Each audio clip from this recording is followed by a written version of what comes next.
존경하는 12만 여주시민 여러분, 일처녀 공직자와 여주시장님, 유필설 의장님과 동료 의원 여러분 안녕하십니까? 최종미 의원입니다.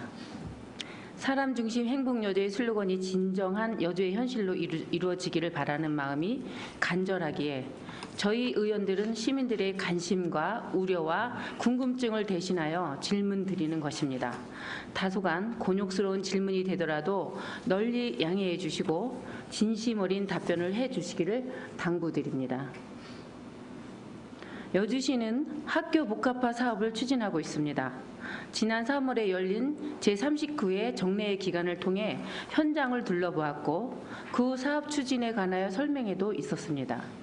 지난 5월 지역 현안 사업 우수정책 일본 연수에 참여하여 일본의 복합화 시설도 견학하였습니다.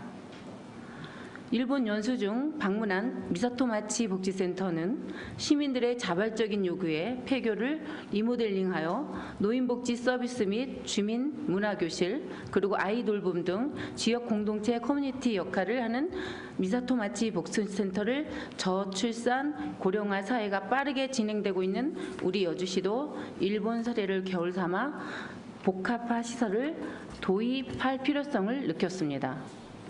미사토마치 복지센터는 체육관 일부를 부모, 어린이, 돌봄방으로 사용하여 출입문 개방 시 바로 체육관과 연결돼 어린이 놀이터의 최적의 동선으로 효율적이었습니다. 저녁에는 지역 주민들이 생활체육의 장으로 활용하고 있었고 요리 실습 등 다양한 교육이 가능하고 건강진단, 문화모임 등 적극적으로 활용하고 있었습니다. 하나의 시설을 남녀노소 모든 주민이 함께 사용하는 것이었습니다. 여주시의 경우에도 현재 7개소의 폐교가 있으며 5개소는 활용되고 있으나 2개소는 미활용 중인 것으로 알고 있습니다.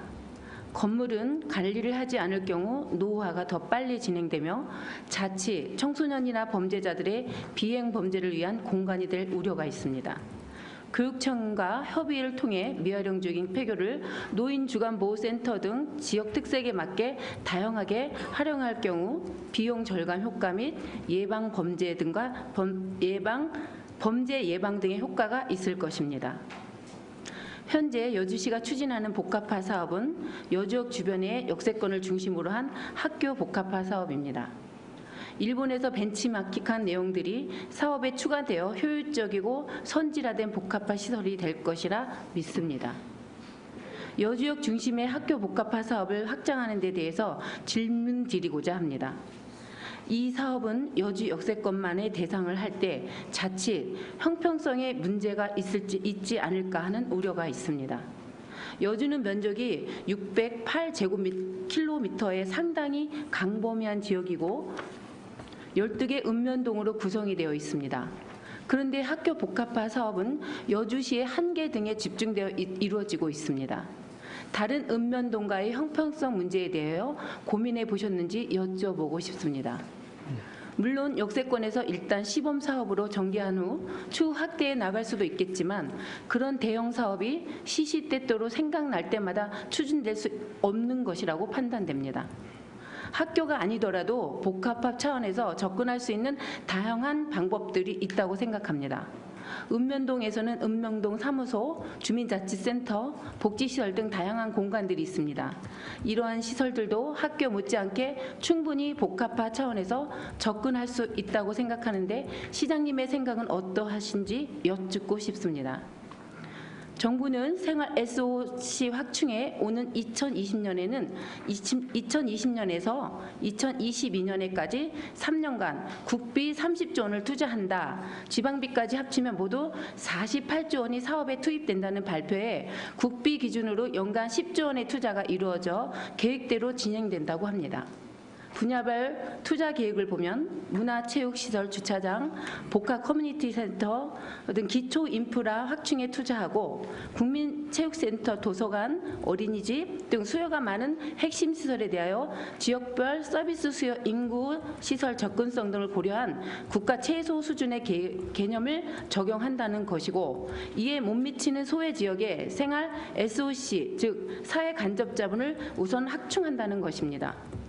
시설 복합화 추진 사업은 국고 부조율을 10%포인트 상향한다는 10%포인트 상향한다는 발표는 중앙정부 중심의 공급체계에서 벗어나 지자체가 필요한 사업을 선택해 계획을 수립하면 중앙정부가 지원하는 방식으로 전환한다는 것입니다. 생활 SOC 복합화 사업 정부 30조 이상 투자한다는 발표에 여주시는 대책을 강구하고 있습니까?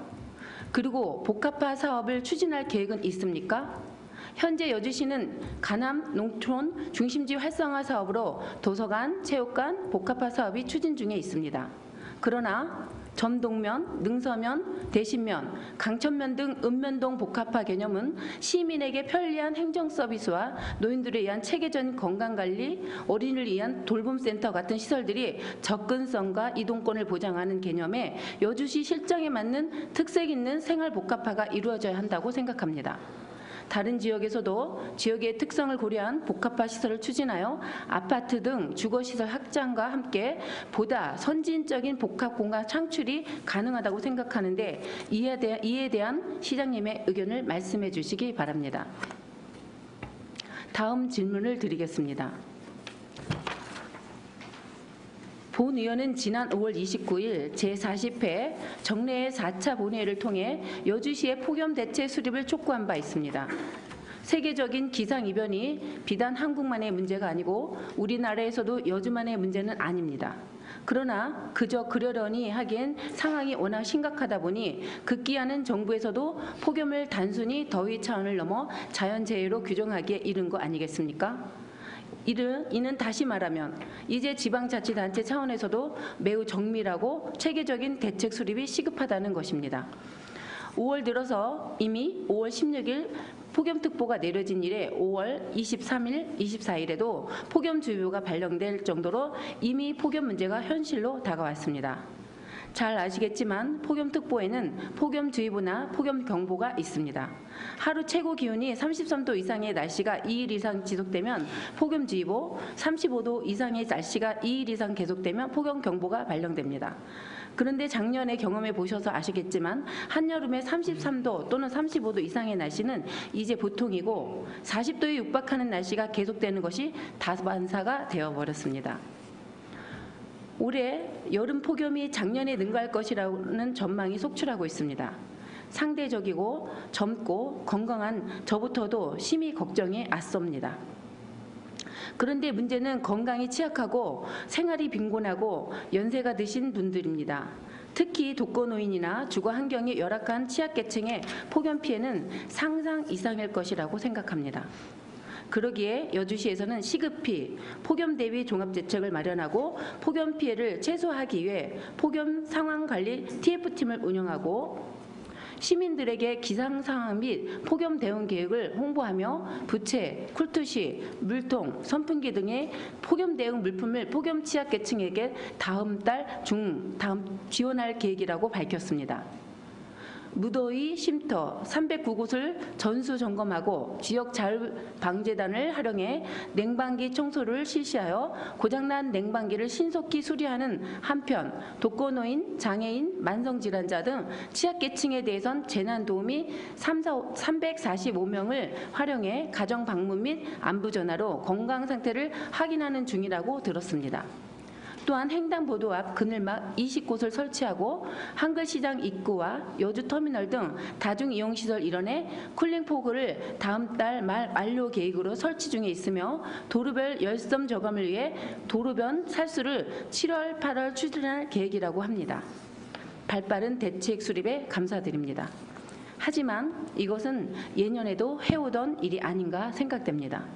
여주시는 이미 예년에도 안전총괄과장님을 팀장으로 폭염상황관리 합동 TF팀을 구성해 폭염 대응 종합대책을 수립해왔습니다. TF팀은 안전총괄과, 사회복지과, 보건소가 각각 상황관리총괄, 노인보호관리, 취약계층 방문, 건강관리 업무를 담당하며 대책 기간 중 각 부서 간 공조체제를 유지하면서 폭염으로 인한 피해를 최소화하기 위한 독거노인, 고동불편자 등의 취약계층에 대한 특별보호관리를 실시하는 것입니다. 적정 실내 온도 유지를 위해 에어컨이 설치된 경로당, 마을 회관 등을 재정비하여 무더위 쉼터 259개소를 지정, 운영하기도 하였습니다. 또한 취약계층 보호에 힘쓰기 위해 이통장 노인 돌보미 방문 건강 전문 인력으로 재난도우미 438명을 구성해 방문 또는 안부 전화를 통한 취약계층 건강관리와 폭염피해 예방활동을 전개하기도 하였습니다. 아울러 학생, 농민, 건설, 사업장, 근로자 등의 사고를 예방하기 위해 무더위 휴식시간제를 운영하며 가장 무더운 오후 시간대 14시에서 17시에 야외활동을 자제하고 휴식을 취하도록 하는 계도활동도 활발히 해오고 있습니다. 홀몸 어르신 및 취약계층의 건강 상태를 방문보건센터 방문간호사가 주기적으로 확인하고 폭염 대비 건강 수칙 및 행동 요령에 대한 교육도 지속적으로 실시하고 있는 것으로 알고 있습니다. 그렇다면 올해 폭염 대책을 조속히 수립하여 총력 대세에 만전을 기하겠다는 것은 예년과 무엇이 다른 것인지 여쭙고 싶습니다.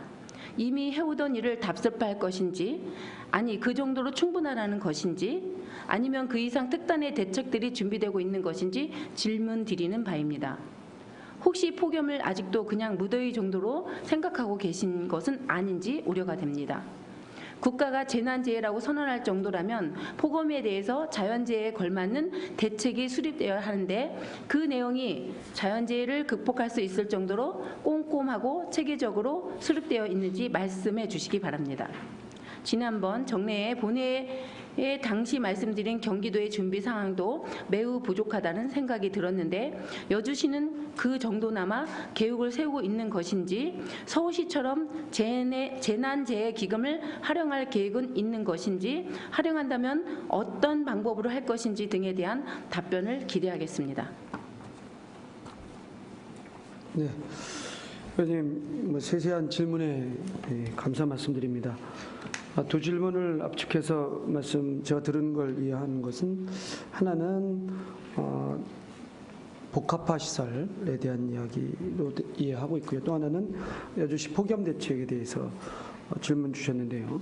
먼저 말씀하신 복합화 시설에 대해서 답변드리고 다음 폭염에 대해서 말씀드리도록 하겠습니다.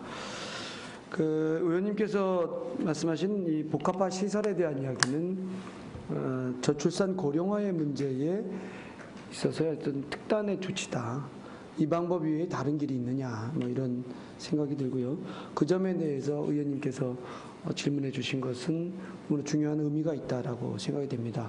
내용의 요지로 말씀드리면 이제 결국 여주시로만 너무 몰려 있는 건 아니냐. 그러면 다른 지역은 어떻게 되는 거냐 이런 얘기를 하시는데요. 사실은 그게 바로 복합화의 목적입니다. 왜냐하면 시설을 분산하게 되면 그 분산에 따른 어르신들이 여기도 가고 저기도 가고 이동하기 불편하신 분들이 또 그 이동 노동력과 비용이 엄청나다는 거고요. 또 우리 행정에서도 보더라도 그건 굉장히 힘들다. 그래서 복합화 시설은 압축도시 개념이고 또 지금 인구가 고령화된 데 따른 거고 인구가 줄어드는 수 있다는 거에 대응하는 것입니다. 그런데 금방 말씀하신 여주시 같은 경우에 왜 여기만 하느냐인데 여기만 하는 것은 아니고요. 말씀하신 것 드리면 여주시 세계동 지역으로 인구가 한 55%가 집중되어 있습니다. 그래서 그쪽에서는 우선 대책을 세우고 있는 거고요. 현재 면 복합화 시설의 하나의 모범 지역으로는 점동 지역을 하고 있다. 이렇게 말씀드리겠습니다. 의원님께서도 잘 아시다시피 이제 일본에 가보았을 때도 거기도 이제 한 30여 년 전에 먼저 이 저출산 고령화에 대해서 대응을 하고 있는데 일본보다 국내의 고령화의 속도는 2배 빠릅니다. 그래서 이 대응은 단지 이제 이 복합화 시설이 시설을 모아 쓰는 것이 아니라 고령화에 따른 것이고요. 이런 문제는 우리가 이제 결국 우리 시민들의 의식도 같이 높아져야 되는데 모아 쓰고 함께 쓰고 나눠 쓰는 이런 의식과 함께 돼야 된다라고 말씀드리겠습니다. 네, 여기에서 또 하나 이제 인구 구조의 변화에 대한 얘기를 말씀드릴 수밖에 없는데요. 현재 면 지역에서 보면은 이제 한 30% 이상이 1인이나 2인 가구입니다. 일본에 가셨을 때도 저는 의원님들 가시고 그 다음에 이제 다른 나라 지역 쪽으로 가봤는데 거기는 농지가 아예 그냥 농사 안 짓는 지역이 이제 계속 벌어지고 있어서 우리도 그런 운명에 처해지지 않을까 싶습니다. 그래서 이런 문제를 해결하기 위해서는 금방 말씀드린 면복합화를 통해서 어르신들이 함께 모여 살아야 되지 않을까 이렇게 하고 있고요. 그런 면에서는 의원님이 질의에서 주신 그 폐교를 이용한 어떤 활용 방안이 필요하겠다 싶은데요. 일본하고 조금 다른 것은 우리가 이제 지방자치라고 하지만 우리는 행정자치만 갖고 있고요. 교육자치나 또는 이제 뭐 경찰 또 소방자치는 또 각각 기관이 따로 떨어져 있어서 이것이 교육자치하고 협업을 해야 되는 조금 어려운 문제가 사실 있다라고 말씀드리겠습니다. 그래서 일본은 교육과 행정이 거의 같이 붙어서 계획을 할 수 있는데요. 여주시의 경우는 우리나라가 전부 다 그렇지만 폐교에 대한 이용은 교육청, 교육지원청의 협의에 따른 것인데 의원님 지적대로 그렇게 협의를 하겠다라고 말씀드리겠습니다. 바로 이어서 이제 그 폭염 대책에 대한 얘기는 너무 중요한 말씀이세요. 그것에 대한 우리 여주시 대책에 대한 것도 자세히 알고 계셔서 저도 잠깐 놀랐습니다. 네, 누구나 다 아시다시피 작년 폭염은 111년 만에 찾아온 폭염인데요. 이건 111년 만에가 아니라 기상 관측이 111년 전에 처음 해본 거예요. 어찌 보면 역사 이래로 가장 뜨거울 수도 있습니다. 그렇다면 이것은 우리가 인간이 이 지구에 태어나서 처음 겪는 위험한 일이 아닌가 싶습니다. 의원님이 계속 지적해 주신 것과 같이 얼마 전에 이제 국회에서 이 문제에 대하여 이제 그 논의가 있었는데요. 그 성균관대학교 정혜관 교수님은 이렇게 표현했습니다. 미세먼지보다 국민 건강에 더 위협적이다. 조속한 대책이 필요하다. 그리고 폭염으로 인한 누적 의료비가 향후 100조 원을 돌파할 것이다. 이것은 의원님께서 아주 적절하게 지적해 주신 것처럼 지금 우리 여주시가 대응하는 수준을 훨씬 넘는 특단의 조치가 요구되어진다. 라고 저도 의원님 말씀에 공감하고요. 그런 면에서는 그 행안부하고 경기도가 함께 하고 있는 폭염 재난 위기 대응 실무 매뉴얼하고 여주시 폭염 대응 계획을 수립해서 지금 대응하고 있는데요. 그러면서 이제 무더위 쉼터는 이제 309개가 운영 중에 있습니다. 5월 말까지는 지금 냉방기에 대해서 6월 12일까지 수리를 완료할 계획이 있고요. 그리고 냉방기 사용에 따라 이제 전기료도 지금 다 지원하고 있습니다. 그리고 또 횡단보도 등 이제 콜링 포크라 그래서 이제 그늘막 같은 걸 해서 이렇게 거리에서 위험한 것들을 좀 차단하는 그런 대책을 좀 하고 있고요. 또 도로변에 또 살수 차량에 물을 뿌리고 있습니다. 참고로 이 물은 우리 수돗물이나 이런 물이 아니라 우리 지금 재활용수를 쓰기 때문에 그 물 자체는 뭐 물값이 들어가는 것은 아니다. 이렇게 또 말씀드리겠습니다. 근데 이제 또 이와 더불어서 이제 우리 지금 현재 새로운 이게 어르신들은 이런 SNS나 이런 건 잘 안 되고 있어서 SNS를 통하여 이제 그 하시는 분들은 다 그걸로 전파하도록 하고 있고요. 또 하나는 이제 이장님이나 면 조직을 통해서 아주 위험할 때는 계속 그 마을 회관이나 노인정에 모여서 폭염 대책을 하고 있습니다. 근데 이 폭염은 여기에서 그치지 않고 사실은 농작물이나 가축 등의 피해가 있는데요. 이쪽에는 사실 좀 약하다 이렇게 솔직히 말씀드려요. 왜냐면 저희들도 이제 이 업무량이 폭증하고 있어서 가축과 농작물에 대한 얘기는 이제 현재 상황을 좀 파악하고 있고 이거에 대한 대응을 어떻게 하겠냐라는 게 솔직히 현재 수준의 우리 행정 수준이고요. 이 문제를 극복하기 위해서는 민관이 합동으로 하는 그런 대책이 필요하지 않나 싶습니다. 지금 여름 폭염의 가장 큰 위험하다고 제가 느끼는 건 뭐냐면 사실은 경작 활동입니다. 어르신들이 더위에 예전에는 괜찮겠지 하고 나가시는데요.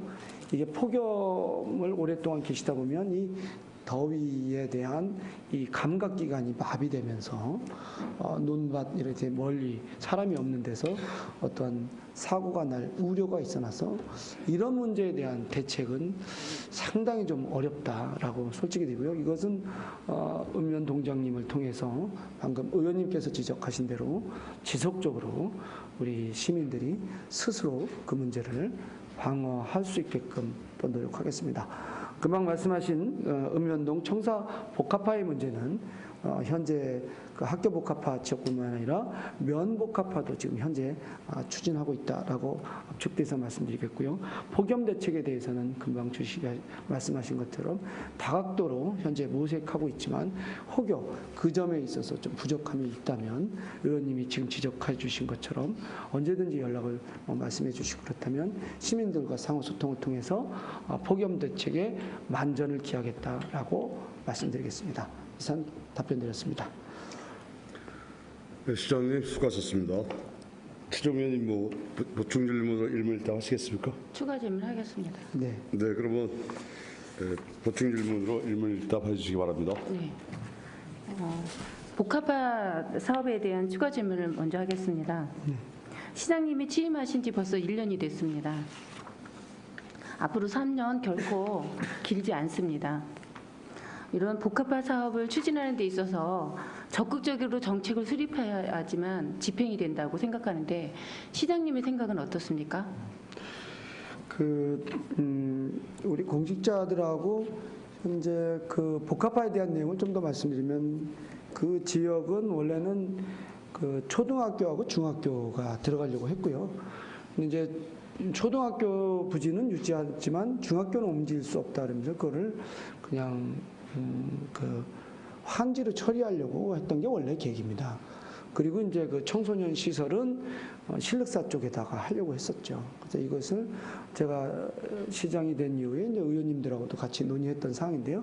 그걸 면밀히 따져보니까 이건 부적절하다라고 판단이 돼서 지금 청소년 시설도 지금 현재 중학교 시설 쪽으로 옮겨가게 되고 그리고 학교도 초등학교 부지는 더 확장하게 되면서 이제 복합화 시설로 변모하고 있는 것입니다. 근데 제가 이제 이 도시계획에 대한 얘기를 말씀드리고자 하는 건데요.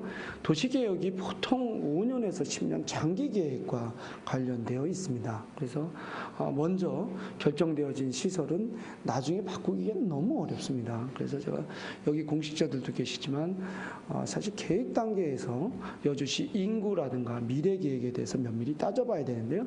그런 걸 적절히 따지지 않고 거기에서 나중에 수정하기가 너무 어려운데 이것은 국가기관에서도 굉장히 심각한 문제로 알고 있지만 제도상 한계에 따라서 현재 어렵다. 근데 여주는 그래도 다행히 여주 그 초등학교 부지와 중학교 부지가 있어서 다행히 복합화 시설을 추진하게 될 수 있었던 건 행운이다라고 말씀드리겠고요.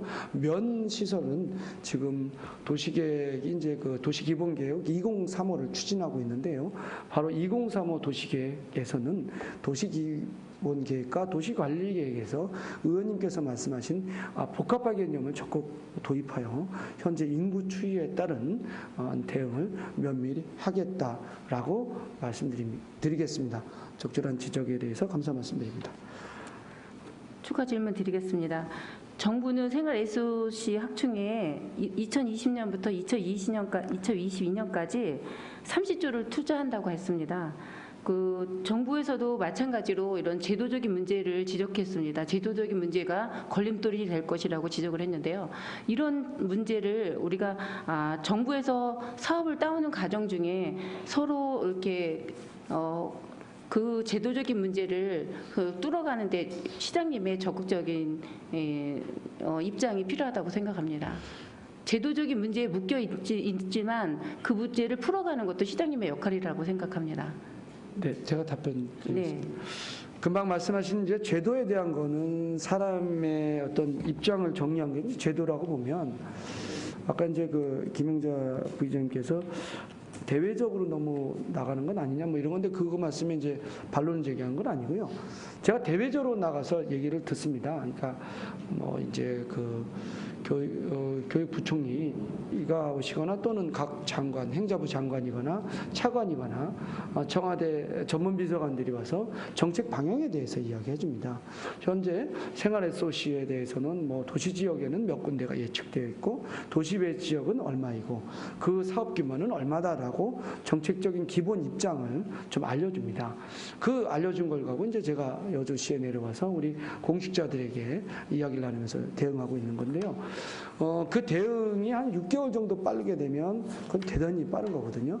근데 이제 우리 공직자들에게 약간 죄송한 것도 있어요. 왜냐면 공직자분들은 옛날에 늘 하셨던 이제 제도를 일상적으로 하시는데 그 새로운 개념을 가져와 보니 법례도 없고 전문가도 부족하고 막 이런 상태에 있습니다. 그럼에도 불구하고 우리 공직자들이 열심히 대응해줘서 몇몇 분야에서는 지금 성과가 나오고 있고 그런 가시권 안에 들어가 있는 것이 있다라고 말씀드리겠습니다. 차후에는 뭐 이번에 일본에 갔을 때도 사실은 굉장히 저렴한 비용으로 갔었는데요. 뭐 의원님들 몸살 안 나셨나 모르겠습니다. 계속 그냥 시설만 돌아보고 뭐 그래서 힘드셨을 것인데 그렇게 국내는 물론 국외의 어떤 그 우리가 모범이 될 수 있는 생활 SOC 개념을 이해할 수 있는 지역에 우리 공직자들과 의원님과 또 함께 가도록 하겠고요. 정책적 방향을 우리가 선도적으로 먼저 인지하여 그것이 중앙정부나 광역에 영향을 미쳐서 여주시 발전에 기여하도록 노력하겠습니다. 네, 이상입니다. 답변 감사합니다. 여지 시민들이 느끼는 늘어지는 행정을 시민들이 답답함을 느끼고 있는 건 현실입니다. 그래서 제가 질문 드렸고요. 폭염에 대한 질문을 드리겠습니다. 폭염에 대한 질문이 지금 타 지자체에서는 폭염에 대한 그 법제화하고 그것을 그 폭염에 대한 전문가나 현장의 목소리를 그 행정에 담는 것이 지금 현실인데 여주시에서는 그런 고민을 해보셨습니까? 네, 그 이제 이겁니다. 이게 인구 분포와 따른 겁니다. 그러니까 폭염에 누가 취약하냐가 먼저 분석돼야 됩니다. 그러면 제가 생각하기에는 그 노약자죠. 어린 아이들과 그리고 어르신들이 이 폭염에 가장 취약하다. 그러면 이분들이 현재 어디에 계신가? 계신 상태에서 이분들의 개인 주거주택을 개선할 수 없으니 모일 수 있는 장소가 어디냐? 그건 이제 뭐 유치원이나 학교나 또는 그분들이 계시는 노인정이나 마을회관을 중심으로 우리가 대책을 세울 수밖에 없지 않겠느냐라는 게 이제 공간적인 개념이고요. 또 하나는 이분들이 이제 뭐 식사를 하시거나 뭐 질병에 걸리시거나 이런 문제에 대한 얘기인데 이거는 보건소와 좀 협의해서 실제는 그 폭염에 의한 질환을 징후에 대한 것은 우리가 지속적으로 교육을 통해서 인식 개선 운동을 해야 하지 않을까 싶고요. 또 하나는 이제 이 다른 어떤 경제 활동에 따른 문제인데 30도가 넘는 고열에서 우리 노동자들이 야외에서 일할 때 혹시 안전사고의 위험은 없나 뭐 이런 걸 따져보도록 하겠습니다. 이것은 사실은 우리가 먼저 새로운 걸 개발하기보다는 제가 보기에는 현재 국내에 나와 있는 또는 국가기관이 연구한 다양한 폭염 대책에 대하여 우리 여주시 공무원들이 철저하게 익히고 그 법리에 따라서 우리가 혹시 행하지 않는 것이 있다면 그것을 빠른 시간 내에 보완하는 것이 더 적절하지 않나 싶습니다. 이상 폭염 대책에 대한 의원님의 추가 질문에 답변드렸습니다. 네, 마지막으로 질문 한 번 더 드리겠습니다. 7, 8월에 도로변 열섬 현상 저감을 위해서 살수 차량 세대를 살수 작업을 지속적으로 실시하겠다고 답변이 오셨는데요. 6월에는 실시하실 의향이 없으신지 여쭙고요. 그리고 이제는 어르신들의 안전불감증, 경작지 안전불감증에 대해서 아까 말씀하셨는데요. 그거는 마을 방송을 통해서 적극적으로 홍보를 해야 될 거라는 생각이 듭니다. 네, 그런 답변을 부탁드립니다. 네, 그 살수 차량은 바로 해보도록 하겠습니다. 약간 조심스러운 거는 살수하다 보면 이 진행하는 차량에 이제 물이 튀니까 그 약간 민원이 발생됩니다. 그래서 그건 뭐 이해해 주신다면 바로 사수 차량은 가동할 수 있지 않을까 말씀드리겠고요. 의원님이 말씀하신 마을별 홍보 계획은 너무 중요한 말씀이어서 현재